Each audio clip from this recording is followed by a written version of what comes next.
Cree. Character introduction. Cree is the drama queen with a heart you kinda root for, even when she's tripping over her own schemes.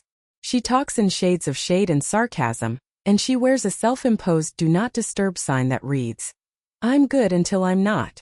Humorous synopsis. Cree swears she's through with Shelt, only to stage a masterclass in social manipulation to keep everyone off her back. Her plan to join the baby mama club backfires when Shelt's 10 kids and counting rep becomes a cautionary tale she didn't see coming. Chaos ensues, laughter erupts, and Cree reminds us that sometimes the best way to dodge a meltdown is to drum up bigger drama, preferably with a laugh track. Shelt. Character introduction. Shelt is the older, silver-tongued trickster who can talk his way into trouble and out of consequences, until his own mess reminds him he's not invisible after all. He's got swagger, stories, and a habit of turning life into a high-stakes chess game. Humorous synopsis. With more lies than Josh McBroom and more baby mamas than a reality show finale, Shelt discovers that trying to upgrade Cree's life only upgrades chaos. He's chasing respect he doesn't earn and dodging the hell his past keeps throwing at him, all while pretending his next move isn't just a bet against a very loud universe. Shada. Character introduction. Shada is the steady heartbeat of the crew, the loyal friend who knows when to speak and when to keep a secret tighter than a password. She's the backbone who won't let the bond fray, even when it feels threadbare. Humorous synopsis. Shada is juggling a secret, that John Booker might be her father, while trying not to rock the CG Shada bond.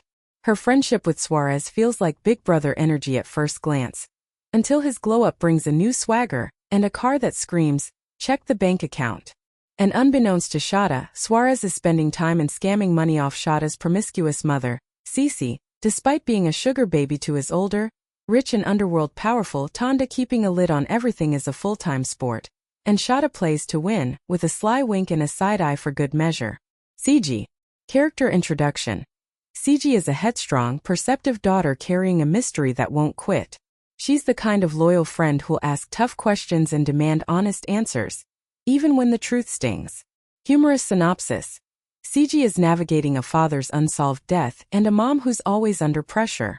With John Booker's shadow lingering, she's more determined than ever to uncover the truth, just as life keeps tossing her curveballs and a suspect who keeps changing masks. One more secret could break her, but it might also be the key to finally putting the pieces together. Tea-Cake. Character introduction.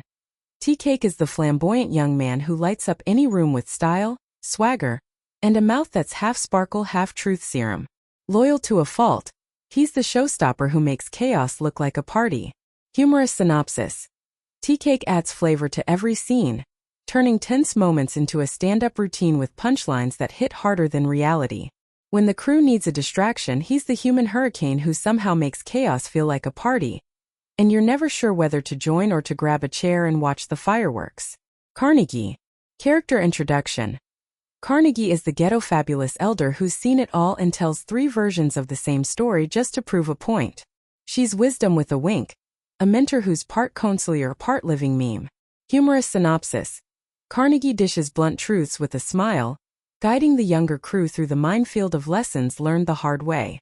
She's a loud, stylish anchor who insists that some problems are best solved with a bigger laugh and a solid backup plan. Cece. Character introduction. Cece is the seasoned, sharper-than-steel matriarch who knows how to hold all the cards and bluff with a smile. She's the queen of calculated moves and unapologetic presence, Shada's mother and a master of the long game, yet sneaking around with a few of her daughter's male classmates, just to try and grab back the youth she lost by becoming pregnant at a young age. Humorous synopsis. Cece plays the money game with veteran precision, throwing curveballs at anyone who underestimates her. She's not just the purse string holder. She's the DJ for the room, orchestrating plot twists and leaving everyone else arguing about who's really in charge. Suarez. Character introduction. Suarez is the ambitious young man on the verge of a swagger upgrade. He's hungry, a touch naive, and trying to play big league chess with a rookie's finesse. Humorous synopsis. Suarez's newfound swagger draws the wrong kind of attention and the right kind of watchful eyes. He may be spending money like a genius, but the real education comes when the pockets don't match the wisdom, and someone with a steadier hand gently guides him toward smarter bets. These foolish things. Kennedy Brown. Copyright 2025 by EmmaParaLeeInc. Published by EmmaParaLeeInc/Marie68 Publishing. Join mailing list. samcookfan68@gmail.com/kennedylovesam@yahoo.com. Author Kennedy Brown. All rights reserved by author. In conjunction with Deirdre A. Mack. This novel is a work of fiction. Any resemblance to actual events, persons living or dead, organizations, establishments are purely coincidental. This is a fiction novel based solely on author's imagination. Cover Zadie photos. Edited by EmmaParaLeeInc. Incorporated Copyright 2024 by EmmaParaLeeInc. Published by EmmaParaLeeInc/Marie68 Publishing. Join mailing list. samcookfan68@gmail.com/kennedylovesam@yahoo.com. These Foolish Things. By urban fiction author Kennedy Brown. You met Shanda, Cree, CG, and their crazy-ass friend Tea-Cake and ghetto fabulous older friend Carnegie. But in case you haven't read, that's all I need to know. Let me give you a reminder, so you will realize just how crazy life, love, and friendships can be. Especially when there are hidden secrets behind the laughter and vulnerable hearts. This time around, Cree vows that she is through with Shelt, who has more lies than Josh McBroom and more children than Sesame Street, and more baby mamas than Nick Cannon. However, it's just a lie to get CG, Shanda, Tea-Cake, and Carnegie off her back, but in truth, despite the waning interest the much older Shelt, Cree has decided to try and join his baby mama club. Only she confuses Shelt with the idiot that he has never been, and as if her reputation isn't already tarnished, Shelt threatens to make her life all kinds of hell, but not as much hell as bottom baby mama threatens to unleash upon her if she doesn't stay away from Shelt, as if Cree is Shelt's only problem. Shada is still dealing with keeping the secret from CG that the late John Booker was her father also, but since they became best friends, Shada doesn't want to chance losing their bond. Although everyone knew John was a womanizer, Shada knows CG saw her dad as perfect. Shada's friendship with Suarez is still one of big brother/little sister nature, but Shada sees a change in Suarez. A lifestyle he could never afford on his salary has her warning him about his newfound swag is getting him attention. For all the wrong reasons, but when she notices his car has been upgraded, she realizes he is now playing a gambling game with a much older and wiser, not to mention richer woman who holds all the cards, and is aware that Suarez may still be as wet behind the ears as a puppy, but he was still a dog, and is now, unbeknownst to Shada, spending her money on Cece, Shada's gold-digging mother. CG is still bumping heads with her mother, just to mask the fact how much she misses her father, John, who was found dead in a motel 6 years ago. Although the murder remains unsolved, CG knows he was cheating on her mother the night he was killed, but he didn't deserve that fate, not to mention she heard her mother and father yelling at each other hours before he left the house that fateful night. She remembers because the fact her dad was going out caused her parents to fight so intensely that her play auntie, Stacy, had left abruptly, but what CG remembers most is her mom yelling at her dad, "Get out and don't come back." Drop dead. I could use the insurance money anyway. To CG, her mom got exactly what she wanted. CG knew her mom missed John and was heartbroken, going as far as to act a fool during his eulogy. CG learned so much about her dad after his death. One more secret would break her. Carnegie has solidified herself as big sister to the three girls, but that doesn't necessarily mean a good influence. Being a security guard at a juvenile detention center, she sneaks weed out of the evidence locker and uses her ID to purchase the girls' alcohol. Her logic: she would rather them ask her than some Wachagana dude.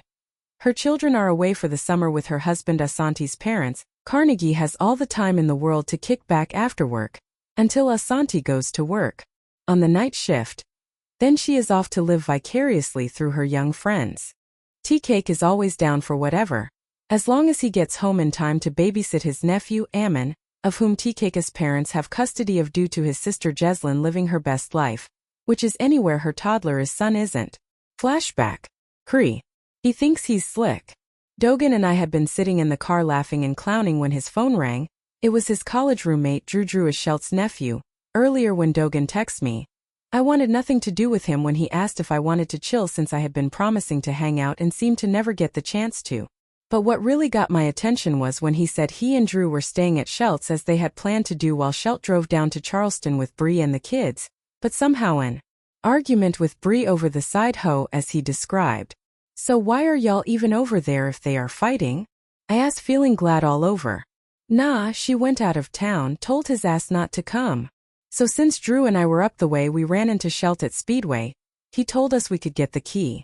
He decided to hook up with OL girl. Dogan said, unknowingly gut-punching me. So Drew is there alone? I asked. Yeah, for now at least. Shelt is not one to sleep where he fucks. Dogan laughed. Not surprised, he comes into the neighborhood from time to time visiting one of our neighbors, this guy named Travis. I said. Why you think Drew and me are there at least one weekend a month? Man, Unc is a playa. Dogan laughed. Well, if you ask me, his baby mamas are the stupid ones, but the one he is with now is the dumbest of all.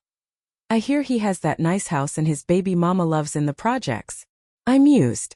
Projects my ass, she lives in a condo in Larkin Forest and Shelt pays for it all. She better not even think about smiling at another dude. At least not in that townhouse. Dogan laughed. Yeah. Smart girl. I scoffed. Nah. Smart guy, his baby mom's, and she is very high maintenance. Yet not one to respect. Who respects a woman who lets you do you? But she just sits like a damn fool and takes it. Money talks and bitches listen. He smirked. Whatever. So what's the plan? He hooking you and Drew onto some older chicks? I laughed. Nah, more like he picks what he likes when he comes to the campus from time to time to buy some smoke. He knows those yamps take one look at his vehicle and iced out jewelry. Dude be schooling and dumping after one hit. Dogan laughed. I felt damn good hearing that. Hell, Shelt and I have had much sex in the month we had been together. This solidified his feelings for me, although we were not public. At least he was more into me than I even thought or wanted to be. I didn't come over to talk about Shelt, his woman, or Drew. Because between me and you, on some real shit, this might be the last time I come out here with Drew. He sighed. That caught me off guard, but truth be told, I have always felt that Dogan was jealous of Drew. For real? Why is that? You transferring colleges next year? I asked. Nah, maybe just roommates. He spoke tersely. Well, damn. Do he know you are having issues with him? I asked. The Greer citizen has issues. I am beginning to feel like he and I are about to have problems. He spat. He hooked Shelt up with this chick from campus. My ex, as a matter of fact. But that's cool. I've been secretly talking to one of his girls and I am choose that bitch as my own. Sorry to hear that. But you should just let the past be the last. Has enough time passed that it still bothers you? How long ago was it? I asked, feeling heartsick. Nah. He hooked them up last weekend. Dogan grunted. I felt that sickness that you feel when you first found out there is no Santa Claus. Well, maybe this one will get a second chance. Maybe Shelt is out with her again. You know what? I want to ride over there with you. To show Drew that you have options other than the chick he hooked up with his uncle. Knowing how you feel about her. I said. I was born with larceny in my ass. Hell yeah. Plus Drew will be hating that I have a dime on my arm chilling and Netflixing. He grinned. Let's go. Just as long as you bring me back before daybreak. Don't want to hear CG or Shada's mouths. I said. I gotcha. Just don't be flirting with Drew. He said. I could give no damns about Drew. Or Dogan for that matter. I just wanted Shelt to come home and see me. Block that. Present day. Shada. All work and no pay. My ass is exhausted, but not too exhausted to know today is payday, and my mom has informed me that the week I took to go spend the weekend off to go spend the weekend with CG and Cree to visit CG's grandmother and family in Fairmont, she is just salty because they had a yard sale and the three of us got paid to work sections. They had a ton of things from furniture to clothes. Pristine and near, all folded last night until 11 p.m.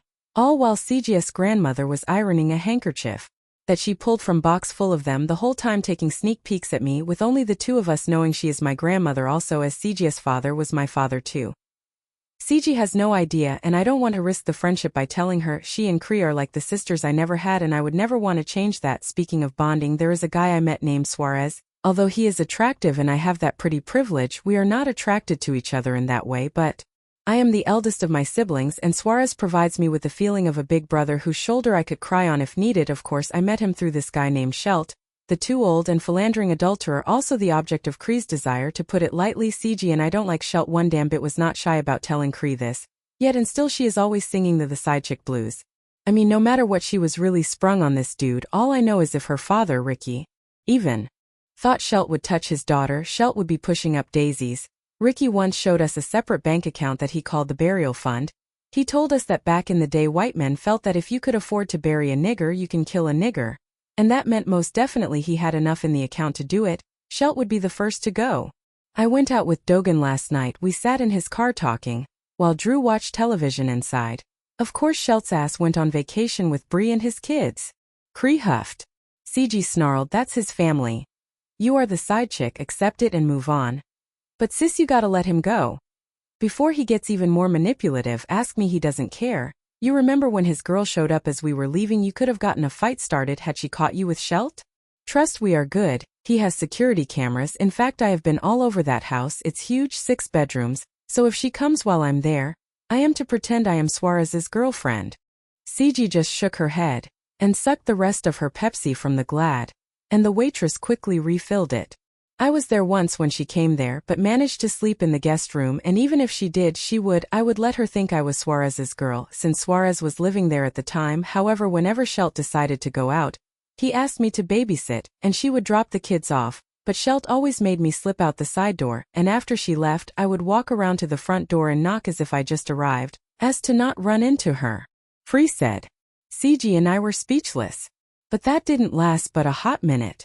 I put my head down and Kami said, Cree, please don't tell me this man's kids haven't seen you and Shelt together. Please tell us that?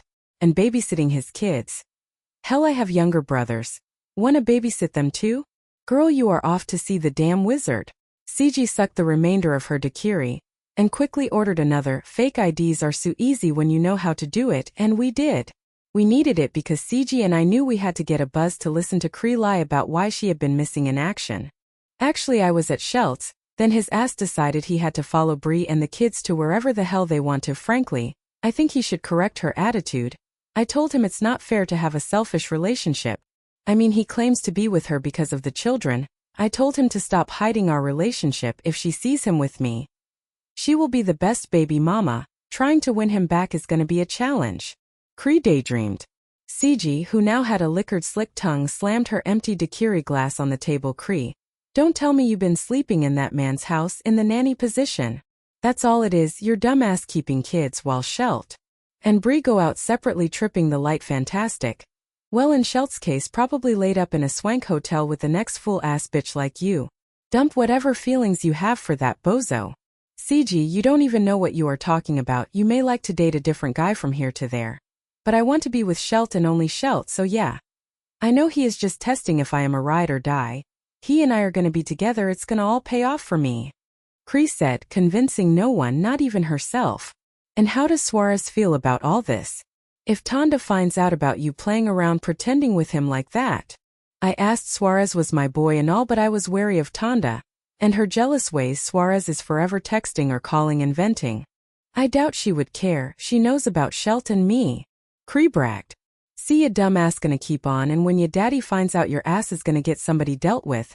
Just don't blame Suarez or involve him when the shit blows up in your face, because like Shada said, Tonda is no toy. CG said. What makes you think Tonda would even try to mess with me? After all, I'm not really messing with Suarez. I love Shelt, and she is the one who suggested I let Bree think I am Suarez's girl. Cree testified. After all, I know what I am doing. Oh yeah. Then why are you here with us while Shelt followed his family out of town for vacation? You are a side chick, and those little stolen moments you get are all you are gonna get. I said. Shada, you are wasting your time trying to tell Cree anything. She seems to be sprung in love and stupid. All we need or can do is be here to listen or sing at her funeral when Bree or one of his other baby mama or scrapes knock a wannabe main chick off her imaginary throne. CG threw her hands up in defeat. Y'all are all the time working, so I hardly see you as much, so don't hate because I have a man. Get one for yourselves and you will know how it feels to be a ride or die for a man. Cree smirked. Well, you better hope your ride is worth the die. CG said. Yeah, whatever, CG. Anyway, since we are all three free for the next 2 days, what are we doing for the weekend? And I want y'all to stay at my house, since my parents are going out of town. Cree said. I guess. I mean, my mama is finally home for once. Since my daddy passed away, she has forever been running down to Charleston claiming she is visiting Aunt Stacy. But I know there's some kind of bullshit a married woman can't traipse around in nightclubs with her single friends. CG huffed. Both Cree and I looked at each other. CG, your dad is gone. Your mom has to go on with her life. Cree whispered softly, little did they know. I too grieved the man who was one and the same. Yeah, I know, I just don't want her to end up dead in a motel room too. CG said, looking past me and out of the window at a car which had just pulled up, and immediately at least 12 girls bum-rushed the rose gold Tesla truck. Damn! Who is this rich dude?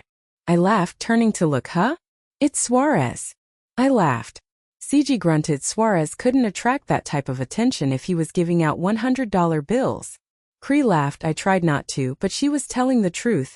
I love Suarez like a brother, but only dumb girls fawned over his ass. But yet and still there he stood, basking in the warmth of a dozen chicks, who actually thought the car was his and that he was a baller. They followed him into the restaurant. Upon seeing the three of us, Suarez bopped over. What's up with y'all three little troublemakers? He asked. You see what's up with us? What's up with you? Tonda is gonna tear you a 3-bedroom, 2-bath double wide asshole if she runs footage and see your little fans around her car. Cree whispered. Shada, CG.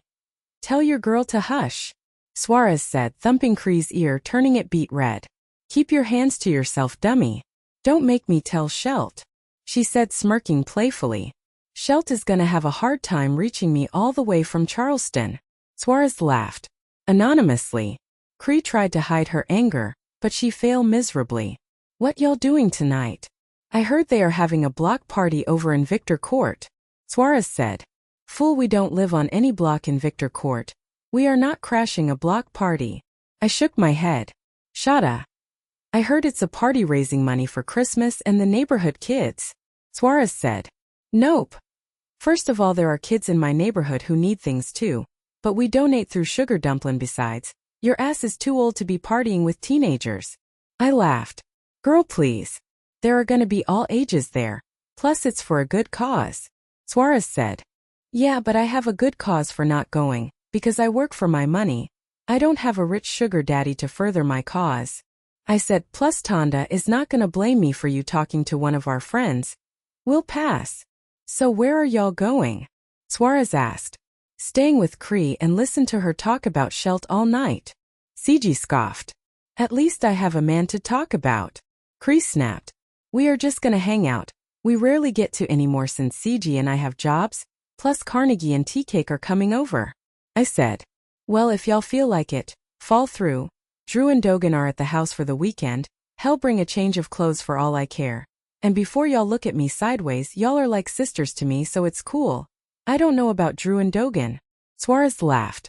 Before CG or I could answer, Cree, delighted at the thought of staying at Shelt's although he was out of town, made her giddy.